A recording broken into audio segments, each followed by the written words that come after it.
हमारे बीच बार बार आए। अगली बार आएंगे तो हम आपको समस्याएं नहीं बताएंगे क्योंकि उन तक का समाधान हो चुका होगा।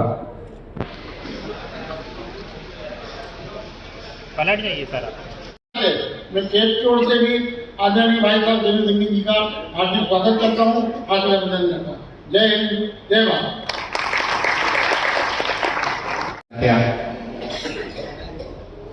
आप सभी और जैन श्री संघ की ओर से और भी जो इस बात का विश्वास भी होना चाहिए कि मैंने इतनी बात कही भारत सरकार के मन में, राज्य सरकार के मन में, लेकिन इस बोर्ड की जो व्यवस्था है उस कथन में कह सकता हूं कि इस बोर्ड की वो ताकत है कि भारत सरकार की 9 मिनिस्ट्री,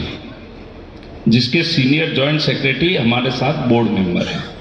जैसा माननीय सदस्य ने भाई आपके बीच में कहा, चाहे वाणिज्य डिपार्टमेंट है, चाहे फाइनेंस डिपार्टमेंट है, चाहे रेवेन्यू डिपार्टमेंट है, चाहे लेबर डिपार्टमेंट है, चाहे एग्रीकल्चर डिपार्टमेंट है, चाहे एमएसएमई है, और लास्ट में नीति आयोग तक, चाहे आईटी है, ये सारे डिपार्टमेंट के, अब व्यापारी को इन डिपार्टमेंट के अलावा आप सीए महोदय यहाँ बैठे हैं, आपके चैम्बर के पूर्व और अभी के अध्यक्ष बैठे हैं, इसके अलावा तो अपने को और डिपार्टमेंट की आवश्यकता नहीं पड़ती ना।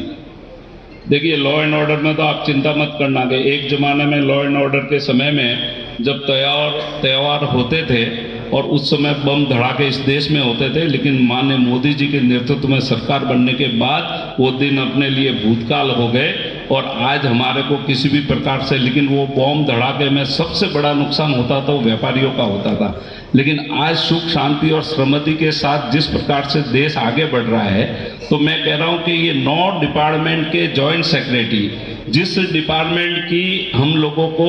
जैसे आपने कहा कि हमारे यहाँ पर बाजार की व्यवस्था में सुविधा होनी चाहिए, पार्किंग की व्यवस्था में सुविधा होनी चाहिए। विगत दिनों में मैं गोवा में गया था, गोवा में वहाँ एमपी साहब, गोवा के चीफ मिनिस्टर भी हमारे साथ कार्यक्रम में थे।